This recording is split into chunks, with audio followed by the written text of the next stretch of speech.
Hello दोस्तों, आप में से अगर कोई भी मास कम्युनिकेशन का नेट देने वाला है तो ये वीडियो आपके लिए है। बहुत इम्पॉर्टेंट वीडियो है जहाँ पे मैं आपके सामने डिस्कस करने वाला हूँ वो शॉर्ट क्वेश्चन जो इस बार यूजीसी नेट में मतलब 90% चांसेस हैं कि वो आपके सामने क्वेश्चन आएंगे ही आएंगे। तो आप देख सकते हैं सीरियल नंबर लिखा हुआ है, टॉपिक लिखा हुआ है, मार्क्स लिखे हुए हैं, क्वेश्चन लिखे हुए हैं। ठीक है, तो इसको एक बार देख लेते हैं कि कौन कौन से टॉपिक हैं जो इम्पोर्टेंट है, कितने मार्क्स के क्वेश्चन पूछे जाने वाले हैं आपसे।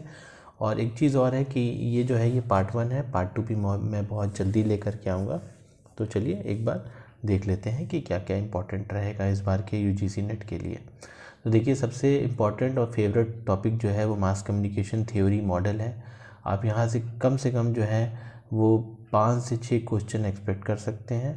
ठीक है, वर्बल नॉन वर्बल कम्युनिकेशन में कम से कम 2 क्वेश्चन, सिमियोटिक से रिलेटेड कम से कम 2 क्वेश्चन, हिस्ट्री ऑफ जर्नलिज्म बहुत फेवरेट सब्जेक्ट है, film studies again very important, public relations, models and organisation हमेशा पूछा जा रहा है इसमें से, advertising, film theory, grapevine communication, yellow journalism, history of radio and television बहुत बहुत ज़्यादा इंपॉर्टेंट है। यहाँ तो मैंने कम से कम आपके लिए लिखे हुए हैं 1 क्वेश्चन, लेकिन आप ये मान के ज़रिए 3 से 4 क्वेश्चन पूछे ही जाने हैं। प्रेस कमीशन, प्रेस कमेटी बहुत इंपॉर्टेंट क्वेश्चन हो जाता है, हमेशा पूछा जाता है। न्यूज एजेंसी से 1 क्वेश्चन आना ही आना है। मीडिया लॉ से आपके पास क्वेश्चन आएगा, डिफरेंट एक्ट की क्रोनोलॉजी लगाने के लिए आ सकता है, ये भी देख लीजिएगा। टैगलाइंस प्रोडक्ट्स के, ठीक है। अवार्ड्स हो गए आपके, पुलिट्जर अवार्ड्स हो गए, रेमन मैग्सेसे अवार्ड हो गया, फिल्म फेयर अवार्ड हो गए, नेशनल अवार्ड हो गए, ऑस्कर अवार्ड हो गए, ये सब सवाल आपसे पूछे जा सकते हैं।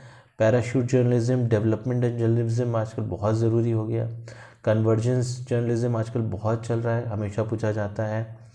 कम्युनिकेशन रिसर्च बहुत इंपॉर्टेंट टॉपिक है और फेवरेट है एक तरह से। और इसमें एक चीज़ ये अच्छी कि ये पेपर 1 में जो आपका रिसर्च एप्टीट्यूड है उससे बहुत मेल खाता है, तो अगर आप उसको अच्छी तरह से कवर कर रहे हैं तो ये आपका बढ़िया तरह से कवर हो जाएगा। ठीक है, इस पर बहुत ज़्यादा ध्यान देना है आपको। जब से आपने नोटिस किया होगा ये यूजीसी वाले जब तीनों कैटेगरी में करवाने वाले हैं, पीएचडी वालों को भी जब से इंक्लूड किया है, तब से रिसर्च में आप ये समझिए कि ज़्यादा क्वेश्चन आपसे पूछे जाने वाले हैं। Immersive journalism last time AI news anchor के बारे में पूछ लिया गया था। ठीक है, तो ये सब आप देख लीजिएगा।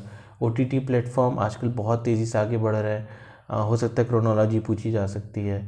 लॉ के बारे में पूछा जा सकता है, जो लेटेस्ट लॉ आया हुआ है। ठीक है, वेब सीरीज़ के बारे में पूछा जा सकता है, जैसे पंचायत किसने डायरेक्ट की थी, अभी तक कितने इसके सीरीज़ आ चुके हैं या टोटल कितने एपिसोड हैं, ये सब पूछा जा सकता है। इंडियन टीवी सीरियल्स 80s में जो शुरू हुआ, आपके हम लोग हो गया या आपके बुनियाद हो गया, इससे रिलेटेड पूछा जा सकता है। 90s में जी टीवी से रिलेटेड या आपके फिर बाद में एकता कपूर के स्टार प्लस से रिलेटेड क्वेश्चन टीवी सीरियल से पूछा जा सकता है। एफएम स्टेशन से रिलेटेड पूछा जा सकता है कि भाई ये फलानी फ्रीक्वेंसी किस रेडियो चैनल को बिलोंग करती है। चैट जीपीटी से 2 क्वेश्चन आ चुके हैं लास्ट टाइम।